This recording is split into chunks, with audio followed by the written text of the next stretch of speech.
आजा आजा मैं हूँ प्यार तेरा, वल्ला वल्ला इकरार तेरा हो। आजा आजा आजा आजा। अरे चल तमसा। ए भैया क्या है? अरे नहीं नहीं नहीं। अरे नहीं नहीं क्या? ऐसा नहीं खड़ा रहने का। अबे सड़क तेरी है, ये पैर तेरे।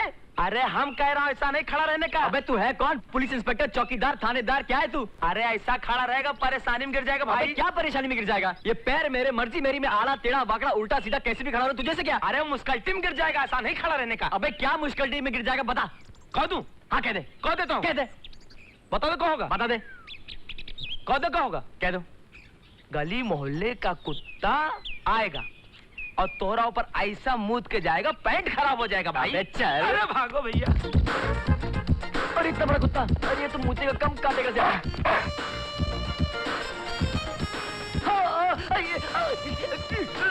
गोपाल, गोपाल, गोपाल ये तुम्हें क्या हो गया है? अरे कोई है? ओह माय गॉड, अब मैं क्या करूं? गोपाल आंखें खोलो प्लीज। गोपाल ये तुम्हें क्या हो गया गोपाल?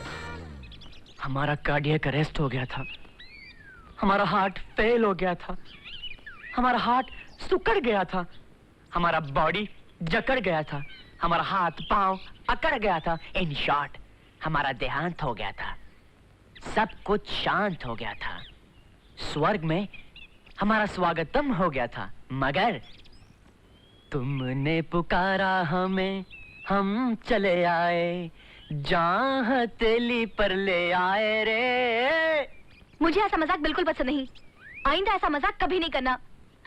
थोड़ी देर के लिए मैं एकदम डर गई थी, मुझे ऐसा लगा न जाने तुम्हें क्या हो गया है। अगर मुझे कुछ हो भी गया ना तो डरना मत, सिर्फ एक बार प्यार से आवाज दे देना, नहीं गोपाल मुझे छोड़कर मत जाना, और बाय गॉड मैं यमराज से हाथ छुड़ाकर तुम्हारे पास आ जाऊंगा। गोपाल अब तुम बच्चे नहीं हो, जवान हो गए हो। अब वक्त आ गया है कि ये सब खेल कूद और मजाक छोड़ के अपनी जिंदगी के बारे में सीरियसली कुछ सोचो। आज नहीं तो कल तुम्हें अपने अलावा किसी और की भी जिम्मेदारी उठानी पड़ेगी, समझे? समझा, बिल्कुल समझा। तुम्हारा क्या मतलब है और तुम क्या कहना चाहती हो? गुड। आज से एकदम सीरियसली मैं अपनी और तुम्हारी जिंदगी के बारे में सोचूंगा।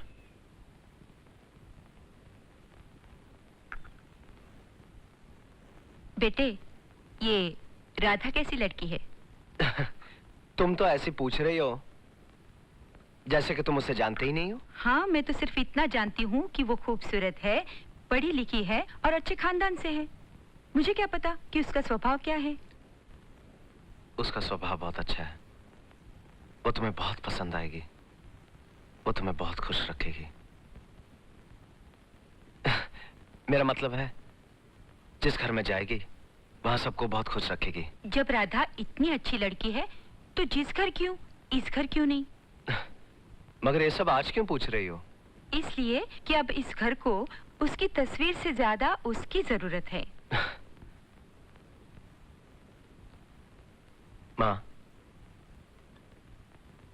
दरअसल ये बात मैं तुमसे पहले भी कहना चाहता था, मगर इसलिए नहीं कही क्योंकि मैं नहीं जानता कि वो मेरे बारे में क्या सोचती है, और ये बात उससे पूछना मुझे तो अजीब लगता है, बल्कि शायद कहीं उसके इनकार से डर सा लगता है। देखो बेटे, एक बात याद रखो, जवान बेटी अपने माँ बाप के कंधों पर जिम्मेदारी का एक बहुत बड़ा बोझ होती है, और वो जल्द से जल्द किसी अच्छे घर की दहलीज पर उसे उतार देना चाहते हैं।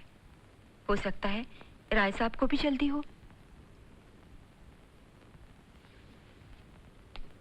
राधा जी। क्या कहा? राधा जी। तुम्हारा दिमाग तो ठीक है, ये राधा जी क्या है? राधा जी वो बात ही कुछ ऐसी है, कभी आपने मुझे गौर से देखा है? रोज तो गौर से देखती हूँ। नहीं नहीं ऐसे नहीं, गौर से। लो गौर से देखा, अब बोलो। आपको मुझ में कोई फर्क नजर नहीं आया? जी नहीं। अरे क्या बात कर रही हैं आप, कमाल कर रही हैं राधा जी, क्या बॉडी था मेरा, एक एक मस्कल ऐसा खरबूजे की तरह था। जब मैं रास्ते में चलता था तो लोगों की नजर लगती थी, और आप तो जानती हैं कि आदमी तलवार की धार पे चल सकता है, लेकिन नजर से नहीं बच सकता। इसलिए अब मेरी बॉडी स्टिक, मिडिल स्टिक यानी कि सुकी स्टिक यानी कि फुस्की हो गई है। पूछो कैसे? पूछूं? लो पूछती हूँ, कैसे हुआ? फिक्र, चिंता, परेशानी, फिक्र चिंता परेशानी किस बात की? हाँ दादाजी, आपको मालूम तो होगा ही कि घर में शादी के लायक जवान बेटी हो तो किसे फिक्र नहीं होगी। किसके घर कौन सी लड़की जवान होगी जिसकी तुम्हें फिक्र हो रही है? हाँ, क्या आप और साहब जी मुझे अपना नहीं समझते? क्या वो घर मेरा घर नहीं है? हम तुम्हें अपना ही समझते हैं और हमारा घर तुम्हारा ही है। बस तो फिर मैं आप ही के घर की बात कर रहा हूँ और आप ही वो लड़की है जिसकी शादी की मुझे फिक्र है। आप क्या समझती हैं? मुझे आपकी शादी की फिक्र नहीं है, बहुत फिक्र है। और आप भी अपनी शादी के बारे में कुछ कीजिए वरना इस फिक्र के बारे में मेरा ध्यान हो जाएगा। I tell you to be doing something or I die. Understand? मुझे भी मेरी शादी की फिक्र है गोपाल जी, मगर लड़का भी तो अच्छा मिलना चाहिए। मुझे माफ कीजिए मैडम, मुझे लगता आपकी करीब की निगाह कुछ कमजोर है। जी हाँ, आप अपने लिए करीब का चश्मा, खैर कोई बात नहीं। आपकी और मेरी बीच की दूरी का फासला कितना है? हाँ? यही कोई 2 फुट। बस तो फिर आप 2 फुट की दूरी का चश्मा बनवा लीजिए और फिर आपके सारे प्रॉब्लम सॉल्व हो जाएंगे, क्योंकि आपको 2 फुट की दूरी पर एक हट्टा कट्टा उल्लू का पट्टा दिखाई देगा। आप समझ रही ना मैं आपसे क्या कह रहा हूँ? बिल्कुल समझ रही हूँ। आपको मेरी चिंता और फिक्र करने की जरूरत नहीं है। मेरे रास्ते से हटिए एंड बाय। अरे बच के मेरी जान, कहाँ तू जाएगी? माय डियर राधा, मैं हमेशा समझता था कि रिश्ते तोड़ने या जोड़ने ज्यादा मुश्किल होते हैं, मगर आज पता चला कि रिश्ते बदलने ज्यादा मुश्किल होते हैं। मैं हमारे बचपन के इस दोस्ती के रिश्ते को मोहब्बत में बदलना चाहता हूँ।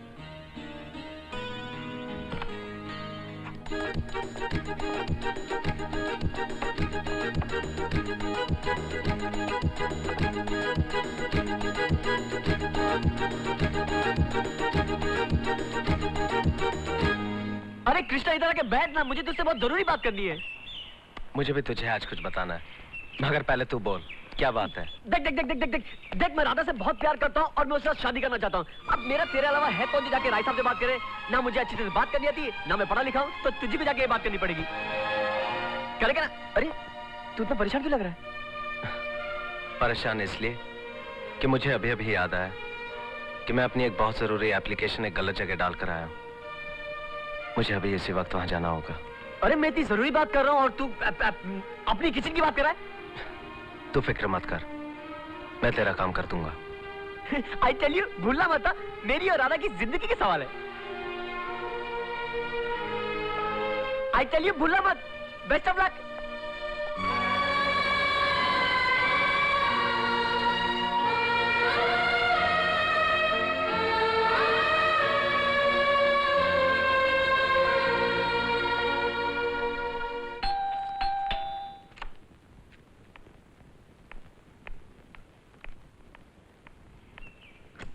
हाँ? What a pleasant surprise. आओ। Thank you. मैं कुछ जरूरी काम से निकला था, बहुत जोर से प्यास लगी, यहाँ चला आया। एक गिलास पानी मिल सकता है? आराम से बैठो, मैं भी पानी लेके आती हूँ।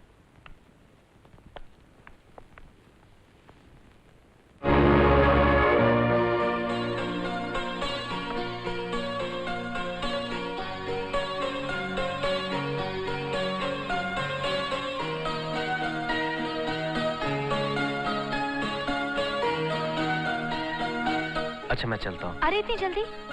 थोड़ी देर रुकिए ना। फिर किसी दिन, आज मेरा कोई इंतजार कर रहा है। जो हर रोज हर दिन आपका इंतजार करता है उसका भी ख्याल रखिए। और हाँ, जब भी प्यास लगे आ जाइएगा। आपको देख के मेरी भी प्यास बुझ जाती है। अच्छा।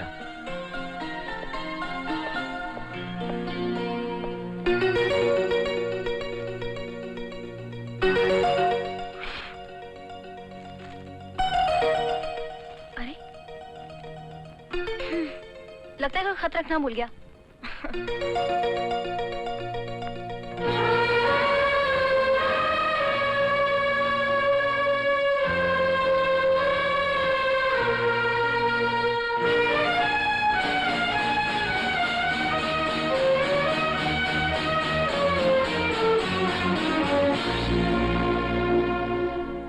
अरे कृष्णा, इतनी देर क्यों लगा दी?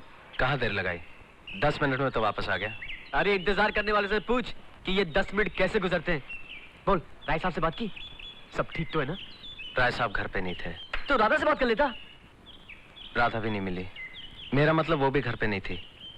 खैर, आज नहीं तो कल, जब बचपन से आज तक ठहरा हूं, तो एक दिन और सही, लेकिन मेरे दोस्त कल जाके जरूर ये बात कर लेना।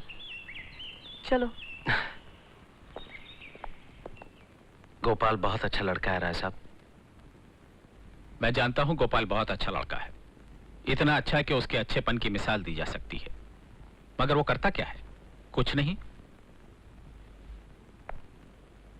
कृष्णा, मैं उन दकियानूसी लोगों में से नहीं हूं जो ये पूछते कि उसका बाप कौन था, उसकी मां कौन थी, वो कौन से खानदान से है, किस घराने से ताल्लुक रखता है। मगर एक बाप होने की हैसियत से इतना पूछने का हक तो है मुझे कि वो खुद क्या करता है, वो खुद कौन है। बेटे, शादी करके घर बसाने के लिए सबसे पहले एक घर की जरूरत होती है, और वो घर मोहब्बत से नहीं, पैसे से चलता है। अगर वो हमारी बेटी को पसंद है तो उससे कहीं ज्यादा हमें पसंद है। जाओ उससे कह दो कि हमें कोई एतराज नहीं। अगर वो हमारी बेटी का हाथ मांगना चाहता है तो उसे कह दो कि हमसे नीचे खड़े होकर नहीं, हमसे ऊपर खड़े होकर मांगे। जो कुछ राय साहब ने कहा बिल्कुल ठीक कहा। मैं तो कहता हूं ये तो उनका बड़प्पन है, उनकी शराफत है कि उन्होंने सिर्फ इतना पूछा कि मैं करता क्या हूं। उनको तो ये भी पूछने का हक है कि मैं हूं कौन, मैं किस खानदान से ताल्लुक रखता हूं, मेरा बाप कौन था, मैं बेटा किसका हूं। तो फिर तेरे पास हमारे पास क्या जवाब रह जाता? लेकिन ये सब भूलकर उन्होंने मुझ पर, मेरी मोहब्बत पर एक बहुत बड़ा एहसान किया है। अगर इन एहसानों का मैं जरा सा भी हिस्सा चुका सकूं तो मैं उनकी बेटी के काबिल बनूंगा। मैं वादा करता हूं, जिसने मैं तेरी कसम खाता हूं कि मैं राय साहब से, राधा से तब तक नहीं मिलूंगा जब तक मैं उनकी नजरों में इस काबिल ना हो जाऊं कि मैं राधा का हाथ उनके बराबर खड़ा होकर मांग सकूं। मैं कल सुबह होते यहां से चला जाऊंगा और मैं तब तक नहीं लौटूंगा जब तक मैं कुछ बनना चाहूं।